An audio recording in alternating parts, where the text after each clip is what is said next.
여러분 안녕하십니까? 저는 아시아소사이티 코리아 김예희 지부장입니다. 저희 아시아소사이티 한국 지부와 로스앤젤레스 지부 그리고 뉴욕 본부에서 함께 마련한 영화 증인의 이한 감독님과 작품에 대해서 대화를 나눌 수 있는 뜻깊은 자리를 오늘 갖게 되어 매우 기쁘게 생각합니다. 그리고 본 프로그램을 준비하기 위해서 함께 애써주신 모든 분들과 롯데 컬처워스 관계자분들께 이 자리를 빌어 특별히 깊은 감사를 드립니다. 저희가 감독님과 40분 먼저 대화를 나눈 후에 질의응답 시간도 가질 예정인데 질문이 있으신 분들께서는 아무 때나 채팅방에 질문을 써주시면 저희가 질문을 선별해서 감독님께 여쭤보도록 하겠습니다.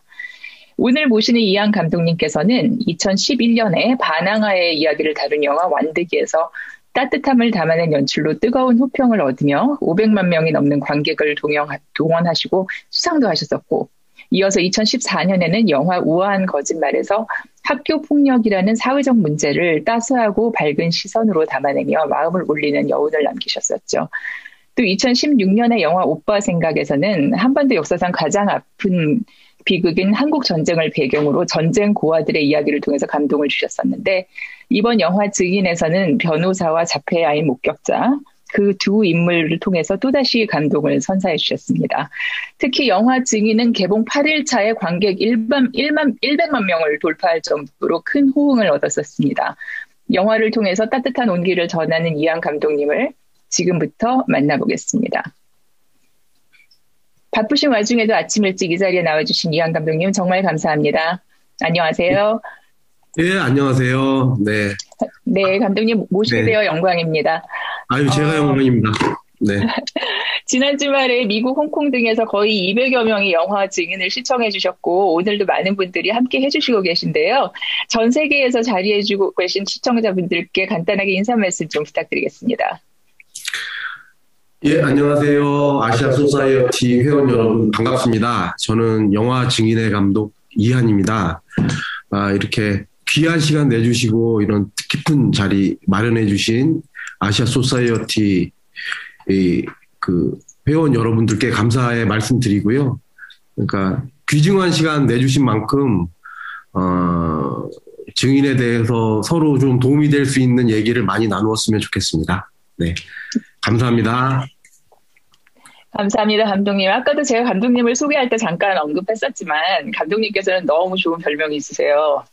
선한 영향력을 주는 사람, 따뜻한 온기를 전하는 사람이라는 별명인데, 그런 얘기 들으시면 기분이 어떠세요? 당연히 좋으시죠? 솔직히 말씀드리면 좀 부끄럽고요. 그러니까 좋은 기분보다는 부끄러운 감정이 훨씬 크게 드는 것 같아요. 네. 왜냐하면 저는 뭐 그렇게 선한 사람이 아니라고 생각하기 때문에 네. 좀 좋기보다는 좀 부끄럽다는 생각을 많이 합니다. 네. 근데 감독님께서 그런 별명을 가지시게 된 그 이유는 아마도 연출하신 영화들이 그 유쾌한 웃음과 감동이 동시에 공존하기 때문이라고 생각하는데, 오늘 함께 하시는 분들께서도 감독님의 다른 영화들도 너무 좋으니까 기회가 되신다면 꼭 보셨으면 합니다. 사실 감독님의 영화들은 전 세대가 공감할 수 있는 내용이면서도 생각해보면 상당히 무거운 주제들이에요. 최근 영화들을 살펴보면 영화 완득이에서는 바나나, 오빠 생각에서는 전쟁 고아들, 우아한 거짓말에서는 학교 폭력 피해자, 그리고 이 영화 증인에서는 자폐아가 주인공이었죠. 공통점이 이 영화의 주인공들이 아이들이에요.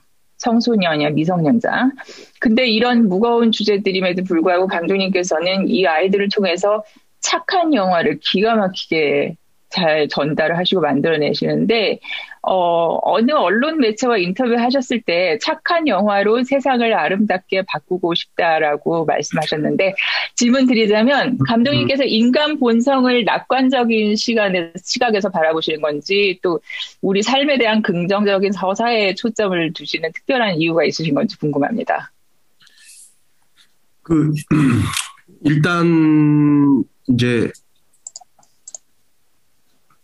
나이가 많이 들다 보니까 어떤 관점을 갖느냐가 인생에 굉장히 중요한 영향을 끼친다는 걸 알게 됐어요. 예, 아마도 어렸을 때부터. 근데 저한테는 그게 영화였거든요.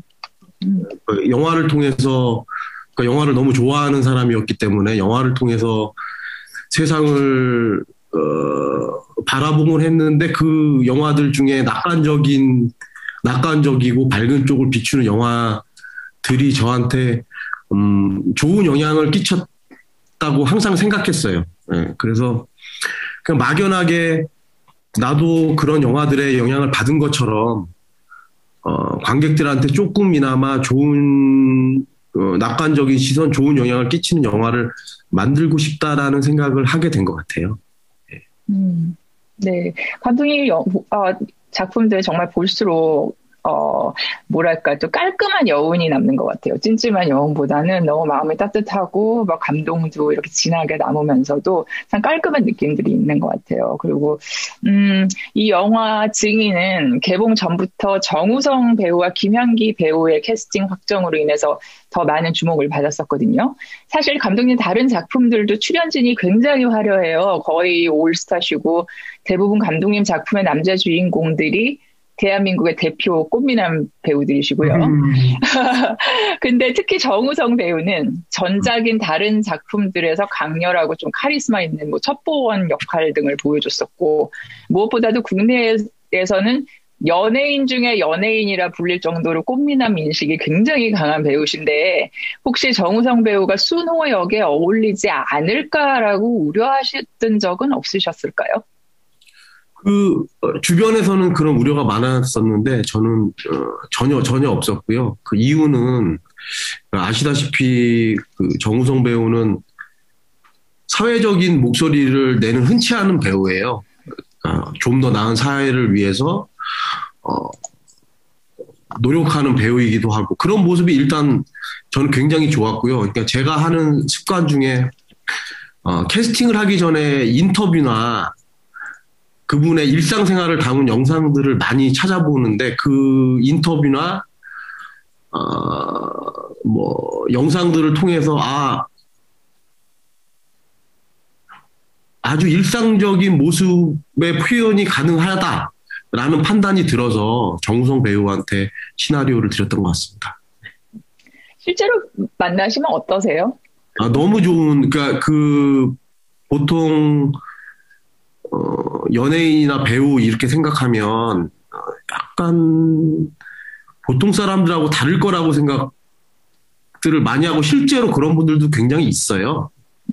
있는데 정우성 배우는 굉장히 꾸밈 없고 어떤 면에서는 약간 소년 같은 예를 들면 외국의 어떤 핍박받는 사람들을 보고 눈물을 갑자기 흘린다든지 그런 인간 본성의 모습이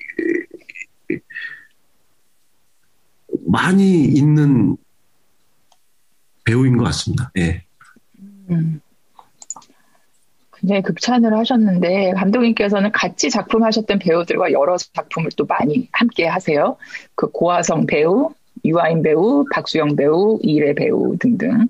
네네. 특히 김향기 배우하고는 우아한 거짓말, 오빠 생각에 이어서 세 번째로 호흡을 맞추셨는데 어느 네. 매체 인터뷰에서는 김향기 배우의 결혼식 주례까지 하시고 싶다고 말씀하셨어요. 네, 제가 하고 싶다고 했습니다. 네. 근데 김향기 배우 어떤 점을 가장 주목해서 함께 작업을 이렇게 이어오고 계실까요?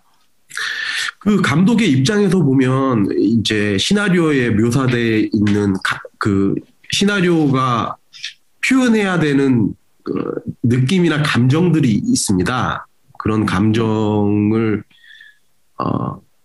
전달하는 배우가 있고 느끼게 하는 배우가 있다고 생각하는데 김향기 배우는 시나리오에 있는 감정을 관객에게 굉장히 잘 느끼게 해준다고 감독으로서 생각하는데 이유가 그러니까 제가 생각하는 김향기 배우의 최대 장점은 눈하고 발음에 있다고 생각해요. 그러니까 어떤 쉽게 표현하면 순수에 가까운 배우다라고 표현을 하고 싶거든요. 그러니까 눈을 통해서 감정을 왜곡 없이 관객들한테 전달을 할 수 있는 능력, 또 입을 통해서, 대사를 통해서 그 감정을 아주 잘 전달하는 배우라고 생각을 합니다. 김연기 배우는 처음에 언제, 어떻게 처음 만나셨어요? 우아한 거짓말 때, 제가 굉장히 눈여겨보고 있던 배우였어요. 그러니까 늑대소년이라는 영화가 있는데, 거기에 이제 어린 딸로 나오는데, 장면은 그렇게 많지 않은데, 어떻게 저렇게 딱 고기에다가 고기에 살고 있는 애처럼 연기를 하더라고요. 아주 어렸을 때인데. 그래서, 저 친구랑 언젠가 내가 해야 되겠다라는 생각을 했고, 우아한 거짓말 때, 제일 처음으로 시나리오를 줬어요. 김연기 배우한테. 네. 이번에 그래도 김연기 배우가 굉장히 훌륭한 배우긴 하지만, 특히 자폐아 역할 연기하는 게 쉽지는 않았을 텐데, 혹시 좀 에피소드라든지 아니면 감독님께서 특별히 인상에 남으시는 부분이 있으시다면 좀 공유해 주시겠어요? 어쨌든 저 같은 경우에 뭐 이렇게 그러니까 연출하기 전에 연기자들을 만날 때 뭐 이렇게 했으면 좋겠다 이런 얘기를 잘 안 하는 편이에요. 그러니까 캐릭터에 대해서 얘기는 많이 하지만 좀 웃겼으면 좋겠다, 뭐 했으면 좋겠다, 뭐 이랬으면 좋겠다, 뭐 이런 걸 안 하는 좀 편이었는데, 요번 자폐 김연기 배우가 한 배역은 좀 세심하게 접근할 필요가 있다고 생각을 해서, 일단은 특히나 겉모습도 중요하지만 이 대사의 톤이 굉장히 중요하다고 생각을 했어요. 그래서 대사의 톤들을 굉장히 많은 자폐 스펙트럼 장애를 가진 분들의 대사들을 녹음해서 이제 김연기 배우의 입을 통해서 하게 했어요. 네, 계속 하게 해서 서로 눈을 감고 어떤 대사의 톤이 우리 지우에게 어울리는지 서로 대화를 나눴고, 그 중에서 한 톤을 골라서 연습을 했던 것 같아요. 예. 막 혼자 막 이렇게 때리는 장면이 있는데 진짜로 네네. 막 아픈 소리가 나더라고요. 이제 팍팍 하는 소리가 나더라고요. 네. 굉장히 열성적인 배우인 것 같아요. 몰입하는 시간이 1초도 안 걸리는 것 같아요. 네, 그러니까 계속 이제 김연기 배우를 얘기하면 그냥 나는 천재 배우인 것 같다. 그러니까 천재란 말이 좋으면서도 나쁜 말일 수도 있거든요. 근데 김연기 배우한테는 좀 굉장히 어색하지 않은 것 같아요. 그리고 본인도 감독님 하지 마세요 이런 얘기를 안 하더라고요. 좋은가 봐요. 저라도 좋을 것 같아요. 누가 나 천재라고 하면. 저는 네, 저 되게 어색한. 정말요? 아니, 그러니까 실제로 천재분들은 그런 얘기 듣는 거 별로 안 좋다고 하시는 분들도 계시더라고요. 네. 네. 감독님 작품 제작에 영감을 준 원작이 한국의 재능 있는 크리에이터와 콘텐츠를 발굴하기 위한 롯데 크리에이티브 공모전 2016년에 출품된 각본의 바탕을 두고 있고, 감독님께서는 심지어 당의 공모전 심사위원을 맡으셨었다고 들었어요. 근데 예전에 이 작가님하고는 우아한 거짓말도 함께 하셨었던 걸로 알고 있는데. 아닙니다. 신인 작가입니다. 신인 작가. 네. 근데 이 감독님의 차기작이 될 거라고 어떤 순간에 확신하셨어요? 그 질문을 주셔서 제가 찾아봤어요. 그게 어떤 순간인지 정확하게 기억이 안 나더라고요. 근데 이거 되돌아보니까 사실 처음 본 시나리오랑 영화랑은 좀 많이 틀리긴 하지만, 지우가 엄마한테 증인이 되고 싶다고, 나는 뭐 다른 일은 못할지 모르겠지만 나는 증인이 되고 싶어라고 말하는 대사가 저한테 제 마음을 굉장히 움직였던 것 같아요. 그래가지고 와, 야 이게 이 영화의 클라이막스인데, 그러니까 클라이막스라고 생각이 들었는데 너무 좋구나. 내 마음을 막 움직이는구나. 그러니까 뭐 다른 감독님들은 어떤지 잘 모르겠지만 뭐 이게 뭐 관객이 많이 들 것 같다, 뭐 흥행할 것 같다 이런 식으로 생각하지는 저는 않는 것 같아요. 그냥 이게 내 마음을 굉장히 움직이는구나라는 생각이 들었던 순간이 증인이 되고 싶다고 말하는 지우의 장면에서 굉장히 만들어지면 좋겠구나라고 생각이 들었습니다. 그 감독님께서는 영화마다 배우들이 던지는 대사들로 인해서 관객인 저희가 자신들을 돌아보게 만드는 특별한 능력이 있으세요. 그 우아한 거짓말에서는 당신은 예비살인자입니까? 그리고 맨 끝에 가서는 잘 지내고 있지. 그 오빠 생각에서는 뭐가 그렇게 즐겁습니까? 나는 세상이 아름답다고 생각하지 않는데.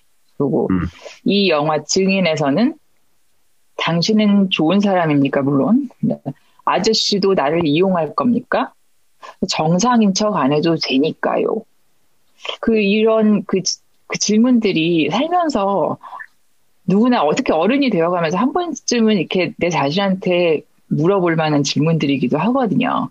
근데 지우가 당신은 좋은 사람입니까? 나는 정신병자입니까? 라고 질문하는 순간이 영화에서 가장 강렬하기도 하고 가장 인상에 남는 장면들인데, 이런 질문들을 누군가는 뭐 인간관계 본질이나 뭐 사회 구조에 대한 믿음, 뭐 시민의 의무, 인간적의 뭐 그런 도덕적인 정표에 대한 문답으로도 해석하고, 다른 누군가는 우리의 고정관념이나 편견에 대한 비평으로도 받아들일 수 있는데, 그 영화에서 나온 당신은 좋은 사람입니까? 라는 지우의 질문을 감독님께서는 어떻게 해석하시고자 하셨었나요? 사실 이 대사가 크랭크인 며칠 전에 쓴 대사예요. 원래 전에는 없다가, 근데 그냥 저는 처음에는 지우만 할 수 있는 말이 무엇이 있을까? 보통 사람은 못하는데, 보통 사람들마다 당신 좋은 사람입니까?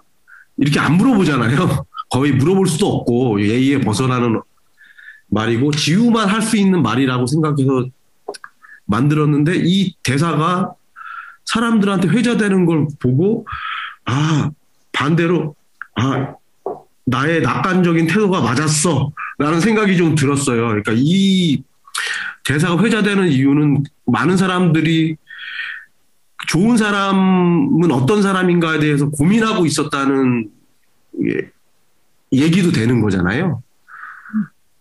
그래서 뭐 사실 좋은 사람이라는 게 굉장히 추상적인 얘기인데, 각자마다 다 좋은 사람의 기준은 있는 것 같아요. 그러니까 뭐 이렇게 정확하게 말로는 표현하지는 못해도. 그래서 좀 약간 만약에 약간 사람들한테 신이 주신 선물 같다, 이 대사가. 내가 만든 것 같지가 않고 막 이렇게 지우에 대해서 고민하다 보니까 나온 대사인데, 어떤 식으로 생각해도 저는 그냥 상관없고, 이미 이 대사를 듣고 사람들이 이렇게 생각하고 고민한다는 자체가 제가 정답을 모르기도 하고 정답이 없기도 하고 그럴 것 같아요. 예. 정말 나는 좋은 사람이니까 그 대사를 비롯해서 감독님 제가 말씀드렸던 다른 영화에서 나왔던 그런 대사들 또한 굉장히 아이들을 통해서 어른들한테 참 이렇게 고민해보는 그런 시간을 갖게 하시는 진짜 능력이 있으신 것 같아요, 감독님. 제가 현장에서 제일 많이 하는 말이 있는데 12살 아이도 이해할 수 있어? 라는 말을 제일 많이 하거든요. 그러니까 지금까지 제가 만든 영화가 저는 생각해 본 적 있는데 누가 그러더라고요. 다 12세라고. 그러니까 은연중에 그냥 제가 어린 시절을 떠올려 보면 뭐 어떤 책, 어떤 사람의 말, 영화 이런 거에 굉장히 영향을 많이 받는 나이잖아요. 그때는 아직 자아가 정립이 덜 된 상태이기 때문에. 그래서 그런 친구들한테 조금이라도 도움이 되고 싶다. 그래서 뭐 그런 생각을 많이 합니다. 그냥 뭐 고백하자면. 근데 아마 상업영화, 그러니까 뭐 이렇게 투자자분들은 안 좋아하실 수도 있어서. 예, 예. 개인적으로는 그들이 많이 보아줬으면 좋겠다라는 생각으로 영화를 만들고 있습니다, 지금까지. 약간 좀 다른 주제로 넘어갈까요, 감독님? 이 영화에는 파란 색깔이 참 많이 나와요. 처음에 네네. 그 비닐봉투도 파란 색깔이었고, 신혜가 지우한테 먹이려고 했던 음료도 파란 색깔이었고, 네네네네. 지우가 법정에 출석할 때 입었던 옷도 두 번 다 파란 색깔이었고, 그리고 무엇보다 그 파란색 젤리, 네네. 영화를 보신 분들이, 특히 해외에서 보신 분들은, 한국에 저런 파란 젤리가 있나 봐. 이 과자 브랜드 뭐지 하고 인터넷 검색해 보셨을 수도 있을 것 같아요. 사실 저도 해봤거든요. 그런데 나중에 알고 보니까 감독님께서 많이 없죠. 네. 네, 감독님께서 이 영화를 위해서 직접 만드셨다고 들었어요. 네네네. 지우가 영화에서 파란색 젤리는 믿을 수 있습니다. 라고 했는데, 네. 첫째, 왜 파란색 젤리는 믿을 수 있습니까? 그게 저의 질문이고, 두 번째는 왜 하필 다른 많은 색깔 중에 파란색이고, 이 파란색 젤리의 상징성이 무엇인지 정말 궁금합니다. 일단은 그 젤리가 과일로 만들었다는 인식이 굉장히 크잖아요. 대부분 뭐 과일 맛. 근데 파란색 맛은 사람들이 뭔지 잘 모르잖아요. 그 파란색 과일, 완전 파란색의 과일이 없는데 지우만 특별하게 좋아할 수 있는 젤리가 무엇일까라고 생각했을 때 흔히 볼 수 없는, 그러니까 지우 같은 자폐 스펙트럼 장애를 가진 친구도 우리가 흔히 볼 수 없잖아요. 그렇듯이 그런 젤리가 어울린다고 생각했고, 파란색은 그냥 막연하게 제가 좋아하는 색깔이기도 하지만 투명하다랑, 그러니까 예를 들면 투명한, 그러니까 깨끗한 바다는 파란색으로 보이잖아요. 그런 식으로 좀 맑다, 깨끗하다. 그러니까 지우랑 어울리는 것 같아서 파란색 젤리로 선택을 했습니다. 네. 감독님께서 상상하신 파란색 젤리의 맛은 어떤 맛인가요?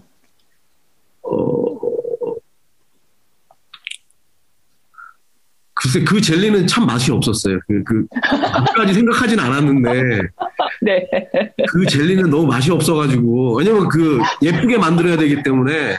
네. 설탕이 조금만 더 들어가도 탁해지고, 그러니까 굉장히 공들여서, 그러니까 아마 소품 중에 제일 공들인 소품이 아닐까. 실패도 많이 하고, 그래서 만들었던 걸로 기억합니다. 예. 맛은 없었어요. 진짜로 맛이 없었어요. 예. 근데 이제 정우성 배우가 먹었던 그 노란색 젤리는 신맛이었는지 이렇게 했잖아요. 리액션이. 네. 원래는 뭐 파란색의 맛이 있었겠죠. 근데 그 파란색 젤리는 그것도 연기죠. 신맛 느끼는 것처럼 한 것도 연기죠, 연기. 그것도 맛이 없었습니다. 특수 제작한 젤리였기 때문에 연기를 굉장히 잘한 거죠. 예.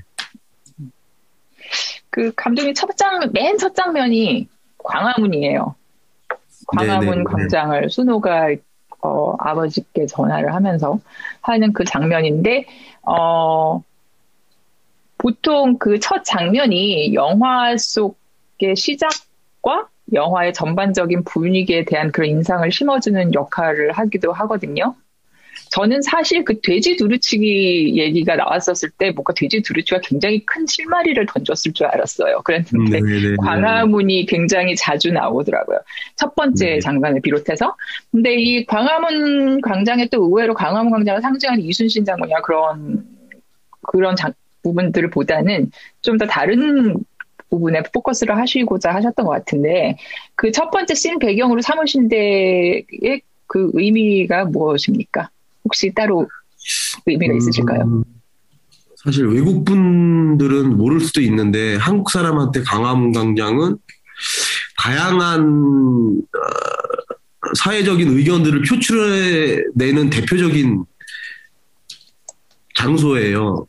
거기서 뭐 시위 같은 것도 하고 집회도 하고 그런 사회적인 목소리를 내는 가장 대표적인 장소이기 때문에 약간 상징성이 있다고 생각했습니다. 그래서 광화문 촬영하기가 굉장히 힘들어요. 그러니까 예를 들면 하루에 2시간 정도밖에 촬영을 못 한다든지, 예.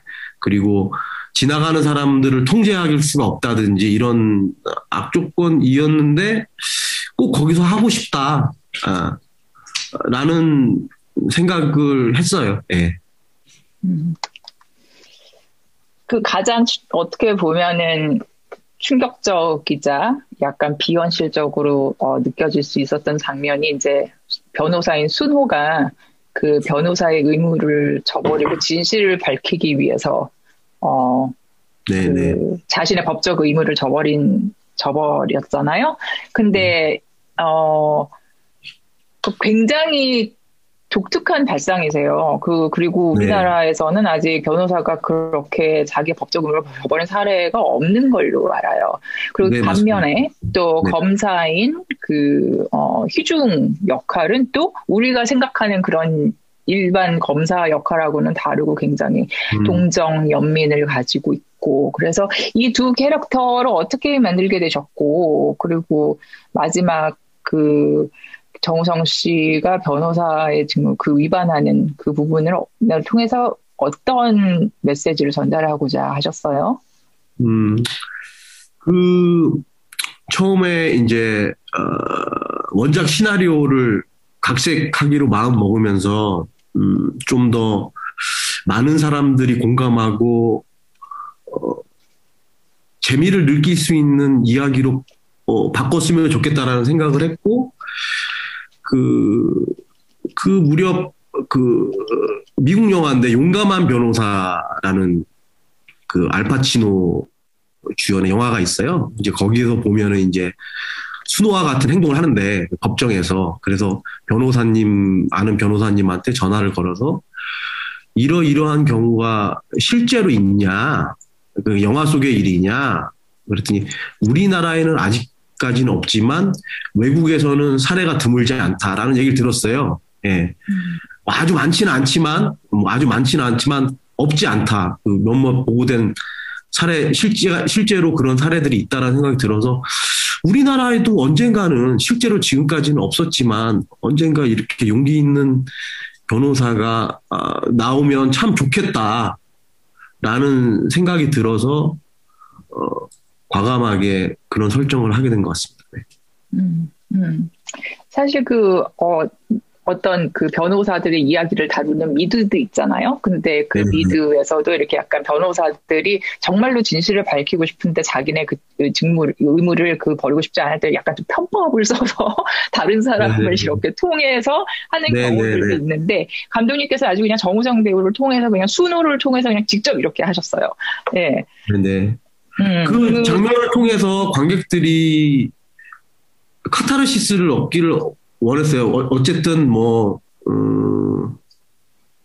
아직까지 그런 경우가 한국에서는 없었으니까 그게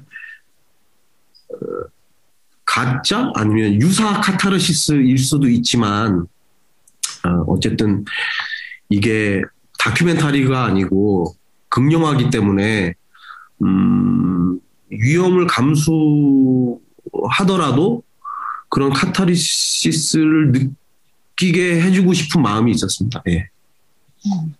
근데 감독님 방금 알파치노가 주연했던 용감한 변호사라는 영화를 말씀을 주셨었는데 거기서 영감을 얻으셨다고 들으셨는데 감독이 주로 그런 영화 좋아하시나요? 평소 때 어떤 영화 좋아하세요? 저는 좋아하는 영화는 성장 영화를 굉장히 좋아합니다. 그러니까 제가 아직 많이 부족해서 어떤 영화를 보면 그 영화를 통해서 그러니까 주인공이 조금 성장해 나가는 그런 영화를 보면 굉장히 뿌듯하고 그 영화 한 편 봄으로써 내가 성장한 것 같고 그런 느낌이 들어서, 뭐 꼭 청소년의 성장 영화가 아니더라도, 그 뭔가, 영화 속의 상황을 거치면서 조금 더 성장하는 그런 주인공들이, 그러니까 캐릭터들이 나오는 영화들을 좋아하고 있습니다. 네. 제일 좋아하는 영화가 어떤 영화세요? 저는 이런 질문을 많이 받았기 때문에 딱 있는데, 그, 두 작품 정도가 떠오르는데, 한 작품은 그 장혜모, 중국 감독 장혜모 감독님의 이제 인생이라는 영화가 있습니다. 그, 자기 의지와 상관없이, 사회의 어떤 사건에 휘말리는 한 남자를 통해서 인생에 대해서 얘기하고 있는 작품인데 그 영화는 힘들 때마다 보면 굉장히 위로가 돼요. 예. 저는 사실 이 영화 보면서 그 영화 증인이 가습기 살균제 사건이랑 생리대 유해물질 파동 사건 등 실화를 모티브로 만든 영화잖아요. 그래서 네. 사실 2000년도에 그 스티븐 서더버 감독이 만들고 그 줄리아 로버츠가 주연했던 영화 에린 브로코비치가 생각이 좀 났었어요. 네, 근데 그걸 떠올리고 나서는, 스티븐 소더버 감독이나 뭐 줄리아 로버츠 같은 배우들은 다양한 장르의 영화들을 이렇게 소화를 하는데, 사실, 우리 감독님께서도 그 대만의 리안 감독, 조남도 비슷하신데, 그처럼, 이렇게 다른 장르의 영화도 만들어 보실 의향이 없으실까 하는 생각했었어요. 왜냐면 앙리 감독도 뭐 새끼나 브록백 마운틴 같은 영화 만드셨고 또 그러다 헐크 막 이런 영화도 만드시잖아요. 그래서 혹시 감독님께서도 다른 장르의 영화를 만들어 보실 의향이 있으실까요?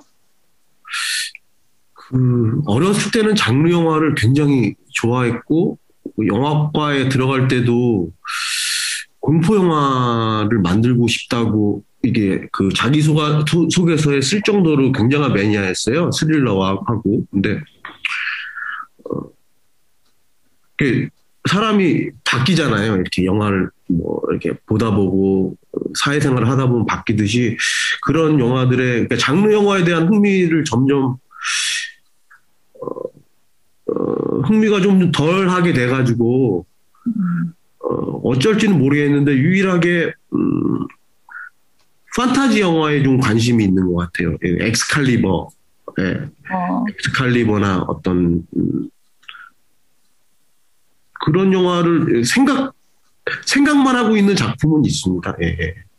약간 근미래, 그러니까 실종된 아버지를 찾으러 떠나는 어떤 청년의 얘기를 되게 오랫동안 생각하긴 했는데 아직 쓰고 있지는 못합니다. 예. 구체적인 네네. 만약 감독님께서 이제 헐리우드에서 거액의 투자를 하셔서 엑스칼리버를 제작하시게 됐다. 그러면은 네. 헐리우드에 특별히 이렇게 좋아하시는 배우를 이렇게 만약에 캐스팅을 하신다면 어느 배우실까요? 저는 바로 잘릴 것 같습니다. 헐리우드에. 그래도 혹시 이렇게 이거는 그냥 고백이기도 한데, 뭐 제가 정확히 알고 있는지는 모르겠지만, 그 헐리우드에서 감독들한테 요구하는 그 사항들이 있다고 저는 들었어요. 근데 그 사항을 제가 지키기에는 좀 너무 자유분방하지 않은가, 그런 생각도 좀 들고요. 네. 그리고, 정확하게 잘 모르겠어요. 아마도 힘들지 않을까? 뭐, 오지도 않겠지만 아마 제안이 온다고 해도 제가 못 버텼지 않을까 그런 생각이 듭니다. 솔직한 얘기입니다. 예. 그래도 감독님 혹시라도 저런 배우하고는 한번 일해보고 싶다. 뭐 예를 들어서 네. 많죠. 조디 포스터, 네. 조디 포스터라든지 뭐 알파치노, 너무 옛날 분들이죠. 요즘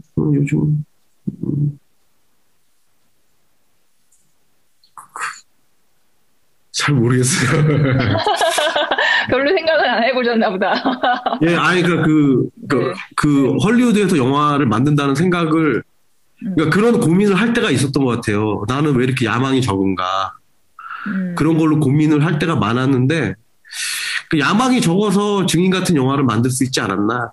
그런 생각도 반대로 들고요.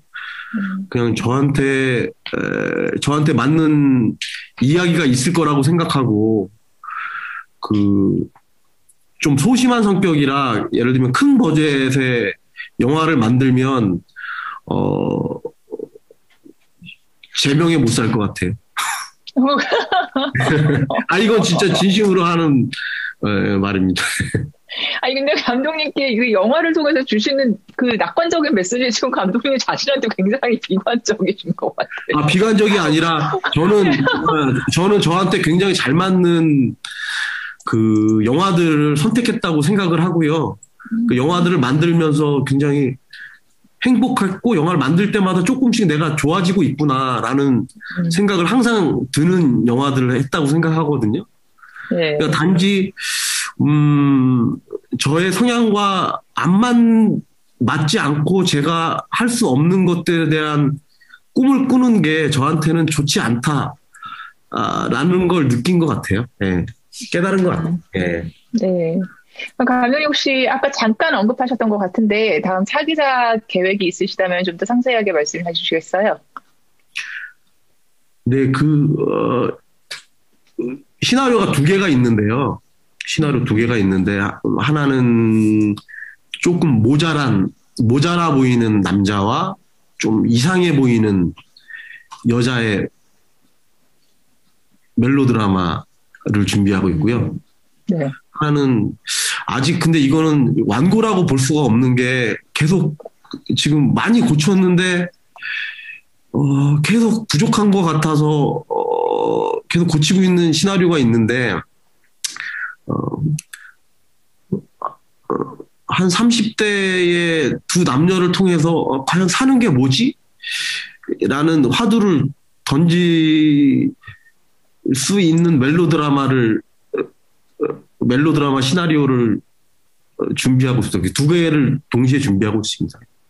그래서 먼저 이렇게 만들 기회가 되는 걸 먼저 차기작으로 하려고 하고 있습니다. 네. 이상해 보이는 여자를 연기할 여배우가 누가 되실지 참 궁금해요. 좀 이렇게 어느 배우분이 섭외를 하실 때 이상한 여자야 너 이렇게 말씀하실 각본이 굉장히 궁금하고 정말 기대가 됩니다, 감독님. 지금 질문이 몇 개가 들어와 있어서 이제 제가 그 시청자 지금 이거 함께 해주시는 분들의 질문을 제가 감독님께 여쭤보도록 할게요.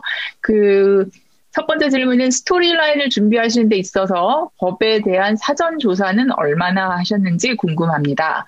한국의 사법체계가 현실적으로 반영된 영화라고 봐도 될까요? 아까 잠깐 말씀해 주셨는데 좀 더 이제 구체적으로 법에 대한 사전 조사는 얼마나 하셨는지. 아예 각색을 할 때 우리나라의 중견 변호사님과 같이 특히 법정 장면과 법에 대한 씬을 할 때는 그분을 통해서 감수를 받고 대화를 하고 그래서 대본을 만들었고요. 현실적으로 반영된 것 같지는 않아요. 그렇게 외국의 법정 영화도 비슷하겠지만, 좀, 보는 사람들의 재미와 이해 측면이 있기 때문에 조금 영화적으로 각색된 부분이 없지 않습니다. 예를 들면,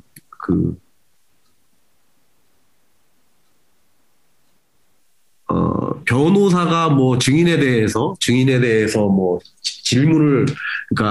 질문을 하는 종류라든지 이런 것들은 굉장히 저거는 할 수가 없어 라고 원래는 저렇게 할 수가 없어라는 뭐 질문들도 들어간 게 있고요. 그래서 완전히 현실적으로 반영됐다고는 볼 수 없을 것 같습니다. 두 번째 질문은 감독님께서는 어디서 주로 영감을 얻으시나요?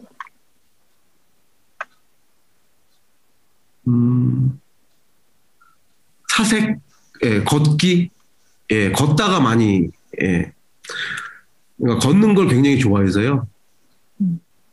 그냥 아무 생각 없이 걷다 보면 떠오를 때가 꽤 많은 것 같아요. 그리고 사람들 간의 대화, 그리고 다큐멘터리 한 요 정도에서 많이 얻는 것 같아요. 주로 따로 이렇게 자주 산책을 위해서 찾으시는 장소가 있으실까요? 혹시 광화문이신가요? 그건 아니고 그냥 한 번도 가보지 않은 데를 자주 가는 것 같아요. 그냥 버스나 자전거를 타고 갔던 데보다는 그냥 동네라도 저기는 내가 안 가봤던 골목이지. 그러면 그런 걸 찾아서 안 가본 데로 이렇게 걸는 게 약간 습관인 것 같아요. 아, 그리고 혹시 등산 같은 것도 많이 하실까요? 등산은 좋아하진 않습니다. 그냥 걷는 게 저한테 딱 맞는 것 같아요. 왜냐면 어렸을 때는 제법 등산을 다니고 그랬는데 요즘은 좀 무리한 등산을 하면 며칠 동안 아프더라고요. 그래서 걷기 위주로 하고 있습니다. 네. 그러면 다음 너무 질문. 재미없는데 이거. 아니요. 다음 질문은 네. 이번 작품이 그간 연출하셨던 착한 영화들과 비교해서 특별히 달랐던 점이 있다면 무엇일까요? 제 영화를 비판하시는 분들의 얘기 중에 가장 많았던 얘기가 이 영화는 현실적이지 않아. 왜? 악인이 없기 때문에. 제 영화에는 뚜렷한 악인이 그동안은 등장하지 않았습니다. 악인이라고 해도, 그러니까, 저는 선한 사람보다 악인을 묘사할 때 더, 세심해야 된다고 생각을 하거든요. 그래서 이유를 줘야 하고, 그래야지, 갈등이 적다? 그냥 크게 생각하면? 그러니까 그런 생각이 있었는데, 이번 영화에는 절대적인 악인이 등장한다는 게, 그리고 뚜렷한 대립 구조가 있다는 게, 가장 큰 특징인 것 같습니다. 제가 지금까지 연출해왔던 영화는 그렇게 뚜렷하게 대립 구조나 악인이 등장하지 않았었거든요. 있다고 해도, 있을 법한, 저게 악인이야? 나쁜 사람이야? 이 정도였는데, 이번 증인에서는 뚜렷하게 적대되는, 캐릭터가 있다는 게 가장 큰 차이가 아닐까? 저로서는, 그렇게 생각합니다. 예. 정말 생각해보니까 그렇네요. 감독님. 다른 작품들에서 이렇게 나쁜 사람은 딱히 없었던 것 같아요. 그 완득이의 앞집 아저씨도 사실 그렇게 나쁜 사람은 아니었던 것 같고. 네. 네. 그럼 다음 질문 감독 이거 되게 어려운 질문이에요. 네. 영화인들을 꿈꾸는 젊은 친구들에게 한마디 해주신다면? 영화 사실대로 외국은 어떤지 모르겠지만 한국도 아마 영화 감독이 되는 게 그렇게 쉽지는 않아요. 어렵고 좀 시간이 많이 걸리기 때문에 그 시간을 버틸 수 있을 만큼 영화를 좋아해야 되지 않나. 그 시간을, 그러니까 견딜 수 있을 만큼 영화를 좋아해야지 목표한 지점에 다다를 수 있지 않을까? 라는 생각이 들어요. 그렇지 않고, 나머지는, 글쎄요, 재능 이런 거는 잘 모르겠고, 아무튼 영화를 좋아하는 크기만큼 버틸 수 있지 않나? 그거밖에 없는 것 같아요. 영화를 많이 보고 영화에 대해서 생각하고 그런 게 제일 중요한 요소 아닐까 그런 생각이 듭니다. 음. 저희 다음 질문이자 좀 마지막 질문이 지금 조금 전에 그 질문하고 좀 관련이 되어 있긴 한데, 그러면 감독님께서는 어떤 계기로 영화를 시작하시게 되셨을까요? 되짚어 보면 제가 아주 어렸을 때 저희 할머니 집에서 꽤 오랜 기간 있었거든요. 네. 특히나 방학 때면 거의 시골에 할머니 댁에 계셨는데 이제 저희 삼촌들이 저를 봐야 했어요. 저를 이제 데리고 놀아왔어야 되는데 그때 저희 삼촌들이 저를 매일 영화관에 데려갔어요. 그러니까 그래서 아주 어린 나이임에도 불구하고 어른들이 볼 만한 영화들도 많이 봤고 그게 약간 버릇이 돼서 이제 집에 다시 돌아와서도 계속 혼자 영화관을 많이 가게 된 게 아무래도 계기가 아닐까. 그리고 이렇게 하다 보니까 지금도 기억나는데 어느 순간 저 스크린 바깥에 누가 있는 것 같아 라는 생각이 들었어요. 그게 중학교 1학년 때인지 중학교 2학년 때인지 정확하게 기억은 안 나는데 임권택 감독님의 짜코라는 영화인데 그 영화를 딱 보고 있는데 카메라 바깥에 누가 있는 것 같아. 그전에는 그냥 얘기가 재밌으니까 막 이렇게 보다가